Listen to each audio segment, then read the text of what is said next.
Hi friends, நான் தான் உங்கள் ஆதி. நான் இன்றைக்கி உங்களுக்கு ஒரு கதை ஒன்று கொண்டு வந்திருக்கேன். ரொம்ப சுவாரஸ்யமான கதை, ரொம்ப த்ரில்லிங்கான கதை. ஸோ லேட் பண்ணாமல் நம்ம சேனலை சப்ஸ்கிரைப் பண்ணுங்கள், லைக் பண்ணுங்கள், கமெண்ட் பண்ணுங்கள், அந்த பெல் ஐக்கானையும் தட்டி விட்ருங்க. So let's go. இன்றைக்கி பார்க்க போகிறது ஒரு ஹார்னர். ஒரு மாலை நேரம். அருண், மீனா, விஜய் இந்த 3 பேரும் ஒரு அடர்ந்த காட்டுப்பகுதியில் நடந்து போய் கொண்டிருக்கணும். அப்போ மீனா மெதுவதை சரியில்லை, கிராமத்தில் சொன்னாங்க திரும்பி போயிடலாம் அப்படின்னு. பக்கத்தில் உள்ள அருண் மீனாவை பார்த்து சிரிக்கிறான். சிரிச்சுக்கிட்டே அவன் சொன்னான், மீனா அதெல்லாம் பழைய கதை, அதெல்லாம் பார்த்தா நம்ம அந்த காட்டுக்குள்ளே போக முடியுமா? பயப்படாத, நான் இருக்கேன், நம்ம போகலாம். அப்போ பக்கத்தில் உள்ள அருணோட ஃப்ரெண்டு விஜய் சொல்கிறான், இல்லை இங்கே சத்தமே இல்லை, அதான் எனக்கு பயமாக இருக்குது, சத்தம் இருந்தால் கூட எனக்கு பயம் இருக்காது அப்படின்னு அவன் பயந்துட்டே சொல்கிறான். கொஞ்சம் தூரம் அந்த காட்டுப்பாதையில் நடந்து போனதும் இரவு 7 மணி ஆகுது. 7 மணி ஆனதும் காட்டுக்குள்ளே மெதுவாக ஒரு சவுண்டு கேட்குது. அந்த குரல் ஒரு அடையாளமே இல்லாத ஒரு குரலாக இருக்குது. அப்போது அந்த அருணோட காதில் அந்த குரல் மெதுவாக, நீங்கள் யாரு, எதுக்கு இங்கே வந்திருக்கீங்கன்னு மெதுவாக அவனோட காதில் மட்டும் கேட்குது. அருணும் கொஞ்சம் பயந்துடுறான்.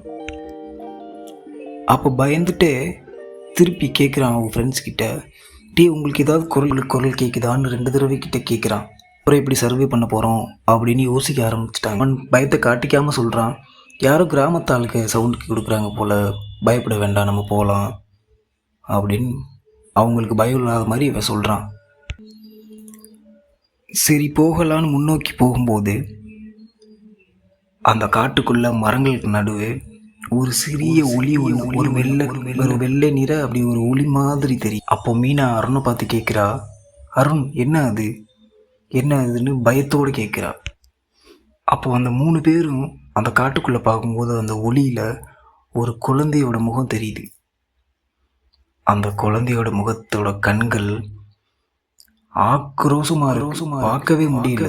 பார்க்கும்போது அவங்களால அந்த இடத்துல நிற்க முடியல, அவ்வளோ ஒரு ஆங்காரமாக இருக்குது அவங்களோட அந்த கண்கள், அந்த குழந்தையின் கண்கள். அப்போது அந்த விஜய், அருணோட ஃப்ரெண்டு விஜய் இருறான், இது நார்மல் இல்லை, ஏதோ தப்பாக இருக்குதுன்னு சொல்லிக்கிட்டே பின்னோக்கி ஓடுறான்.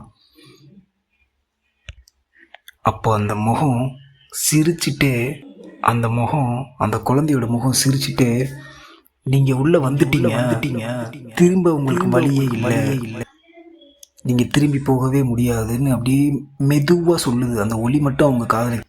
இவங்க 3 பேரும் ஓடுறாங்க, திரும்பி ஓடிக்கொண்டே இருக்காங்க.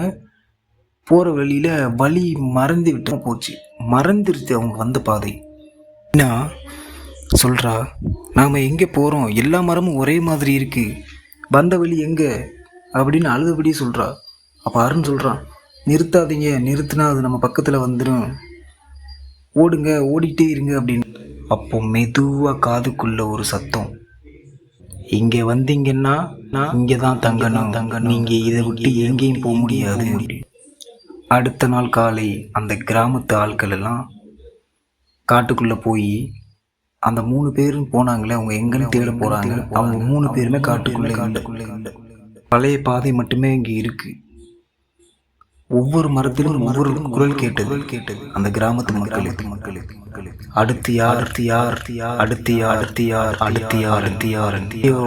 பிடிச்சிருந்தா லைக் பண்ணுங்க, கமெண்ட் பண்ணுங்க, ஷேர் பண்ணுங்க.